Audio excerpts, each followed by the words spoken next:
नहीं सुनो शिकायत ही बड़ी है सर के कोई सुना नहीं बेचारा कह रहा कि लोग सरदार सर विषय कोई काम है कि जगह में अवैध कॉलोनी को अवैध कॉलोनी का रेगुलाइज कर दो ताकि सरकार के तो इनकम हुए नहीं। अब सरकार के भी तो इनकम को नहीं लोग लूट हो रही है और इस्टामा पर बेच रहे हैं। फिर बाद में भी जमीन पर ही केसीसी बना रहे हैं और बैंक को लोन ले रहे हैं।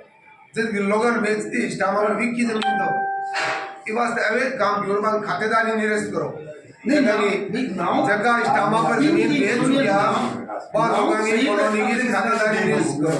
एक वही विकल्प है और वास्तविक जो है वो नलोट करो जमीन है और सरकार से जमीन का रिप्या ले है सरकार की इनकम होल्ड है।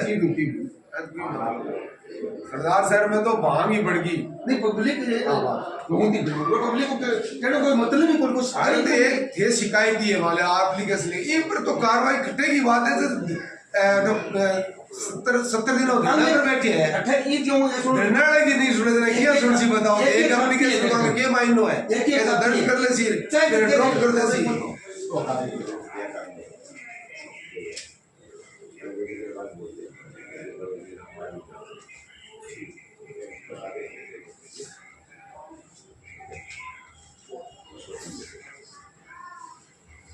तो रोज के जानी तो फायदे कल भी तो देके गया आप दे ने गंभीरता हो अगर ते नहीं जोलानी तो थारा तहसील के बाद प्रदर्शन होला और गिराव होला। अब दूसरी बात वाली आदमी संकेत तो समझना चीज है आदमी अब उसको घर में नहीं क्यों बैठे रहा तावड़े में अब तो आमरण से नहीं होसी नहीं आमरण से मैं इलेक्ट्रिक पेट के लिए बता दो कौन दिया है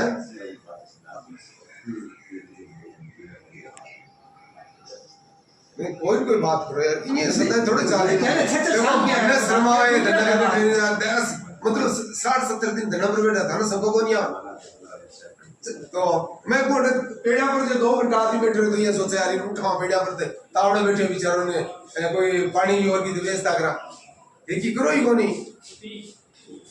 ठीक है साहब अभी ज्ञापन देने गए तहसीलदार जी को क्या आश्वासन मिला और किस वजह से ज्ञापन दिया है?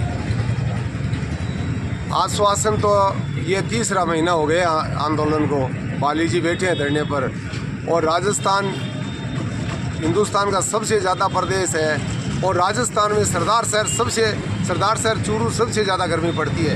इस गर्मी के दौरान 60 दिन यानी 3रा महीना शुरू हो गया यहाँ तक लगातार धरने पर बैठे हैं और सरकार के कोई बिल्कुल ये महसूस नहीं हो रहा कि धरने पर बैठे आदमी का कोई समस्या का समाधान करे। समस्या भी हम ज्ञापन देने गए हैं, ज्ञापन में कोई महत्वपूर्ण इतनी ऐसी कोई बात नहीं है जिसको माना नहीं जा सके। हमारी 2 स्कूलें हैं जो शेड्यूल कास्ट के लिए आज़ादी के समय से बनी थी, वो स्कूलें बंद पड़ी है। उसको चालू करने में सरकार को जब नई स्कूलें खोल रहे हैं तो उनको चालू करने में क्या दिक्कत है। तो भवन बने हुए हैं, सिर्फ स्टाफ लगाना है और शुरू करना है। ये गवर्नमेंट से मांग है और उसके लिए 2-3 महीना होने जा रहा है। ये लोग सुनाई नहीं करे, ये बहुत नकारा और गलत बात है। मैं समझता हूँ सरकार बिल्कुल ये गैर जिम्मेदार है और प्रशासन उससे भी ज़्यादा गैर जिम्मेदार है। तीसरी जो यहाँ कर्मचारी है रजिस्ट्री बाबू, वो जाहिर है कि वो भ्रष्ट है, ये कोई किसी से छुपा हुआ नहीं है। और फिर उसके खिलाफ कार्रवाई नहीं कर रहे, उल्टा मतलब है जो आंदोलनकारियों को तोड़ने की चेष्टा करते हैं ताकि वो आंदोलन नहीं करें, वो घर चले जाएं, वो कमज़ोर हो जाए। ये प्रजातंत्र के अंदर नकारा बात है, गलत है। प्रजातंत्र में समस्या का समाधान होना चाहिए, न कि जनता का मुंह बंद। ये लोग सब मुंह बंद करने में लगे हुए हैं। इसके लिए हम आज बाले जी के साथ गए हैं। बाले जी ने बहुत हिम्मत के साथ संघर्ष किया है, उनको साथ देते हैं। दूसरी जो अवैध कॉलोनियाँ काटी जा रही है उन पे भी चर्चा रही, उन पे भी ज्ञापन लगाए, उसके बारे में क्या कहोगे? गाँव में भी कटी जा रही है, शहर में भी काटी जा रही है। सरदार शहर में जब नया अधिकारी आता है तब वो अवैध कॉलोनियों पर कार्रवाई का नाटक करता है और फिर उनके साथ मैनेज हो जाता है और एक भी अवैध कॉलोनी के खिलाफ इन्होंने आज तक कार्रवाई नहीं की। जबकि सरदार शहर का ऐसा कोई काम नहीं है जिसमें अवैध कॉलोनियाँ कटी हुई नहीं है, उन पर कार्रवाई करते नहीं है, उनके साथ अपना सामंजस्य बिठा लेते हैं। जबकि सरदार शहर में 1000 बीघा ज़मीन है वो अवैध कॉलोनी में कट चुकी है और हम मांग करते हैं उसमें कि वो अवैध कॉलोनियों की ज़मीन को ज़मीन की खातेदारी निरस्त की करें और संबंधित लोगों को जमीन अलॉट की प्राथमिकता दे। कुमाराम संडाला जी ने ऊट से लोढेरा की अतिक्रमण को लेकर के और अवैध कॉलोनियों को लेकर के और शिकायत दर्ज कराई है, उसके बारे में आप क्या कहोगे सर?